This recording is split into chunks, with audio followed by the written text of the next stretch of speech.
Friends, तो आज हम लोग इस वीडियो में ये देखने वाले हैं कि ग्रेजुएटी क्या होता है, ग्रेजुएटी का मतलब क्या होता है।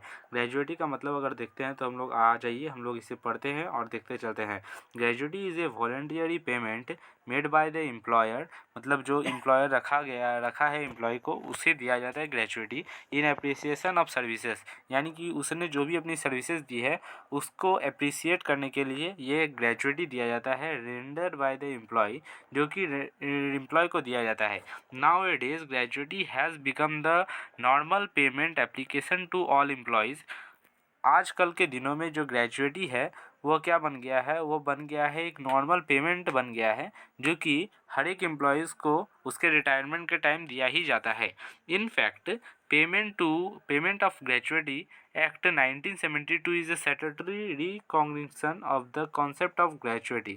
1972 यानी कि जो एक्ट है ग्रेजुएटी एक्ट 1972, ये आपको क्या करता है, यह ग्रेजुएटी का कॉन्सेप्ट क्लियर करता है और यही बताता है।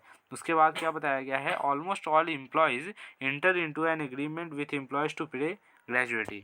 जितने भी एम्प्लॉयज़ हैं एक कॉन्ट्रैक्ट या फिर एक एग्रीमेंट करके ही आते हैं कि भैया आप हमको ग्रेजुएटी दोगे तो भी हम आपके यहाँ पे जो है काम करेंगे, कि मुझे बाद में एक लमसम अमाउंट दिया जाए जो कि मेरे बाद बुढ़ापे का जो कि सहारा बने जब मैं काम नहीं करूँगा, तो ऐसी स्थिति में।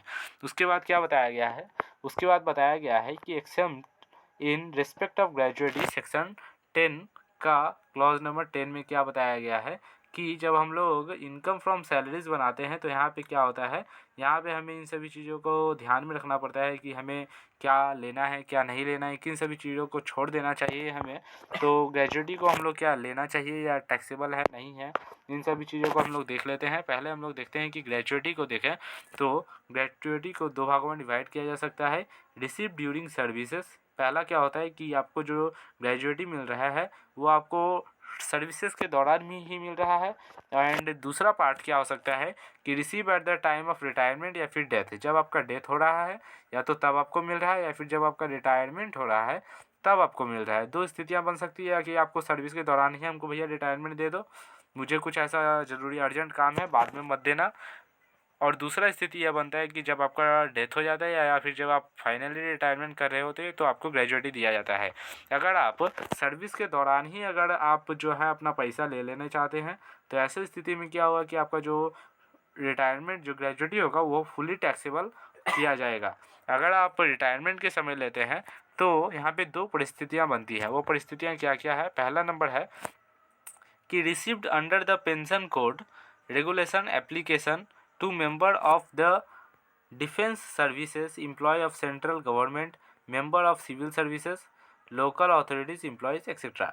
Receipt under the pension code, आप अगर रिटायरमेंट के बाद अगर ग्रेजुएटी लेते हैं तो यह क्या चला जाता है, यह एक पेंशन कोड के अंतर्गत चला जाता है। अगर आप किसी डिफेंस सर्विसेज में हैं, एम्प्लॉय हैं किसी सेंट्रल गवर्नमेंट के, जैसे कि अगर कोई रेलवे में का एम्प्लॉय है, मेंबर ऑफ सिविल सर्विसेज का है, आईएएस है, डीएम है, एसडीएम है, लोकल अथॉरिटीज़ है, एम्प्लॉयज़ एक्सेट्रा, तो उन सभी चीज़ों में क्या बताया गया है कि एक रेगुलेशन एप्लीकेबल होता है।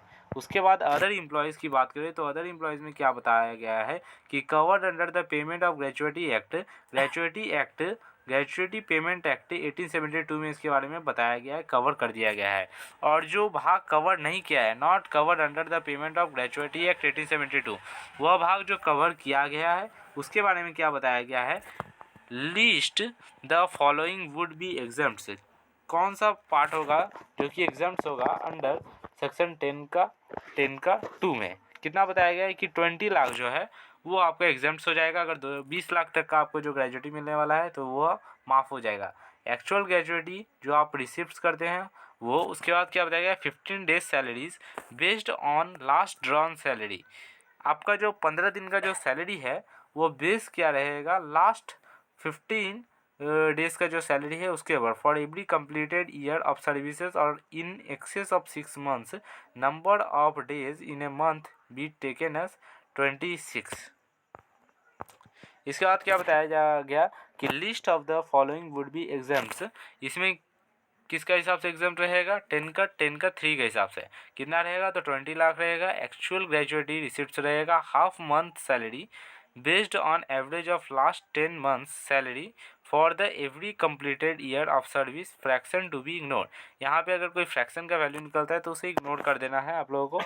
हाफ मंथ का जो सैलरी है वो बेस क्या रहेगा, किस पे बेस रहेगा, तो वो एवरेज जो निकलेगा हम लोग का लास्ट 10 मंथ्स का सैलरी, उसी के ऊपर हाफ सैलरी का हम लोग क्या करना है, बेस कर देना है फॉर एवरी कंप्लीटेड ईयर। और ऐसे ही हमें हर एक कंप्लीटेड ईयर के ऊपर करना है। अगर फ्रैक्शन निकलता है तो उसे इग्नोर कर देना है।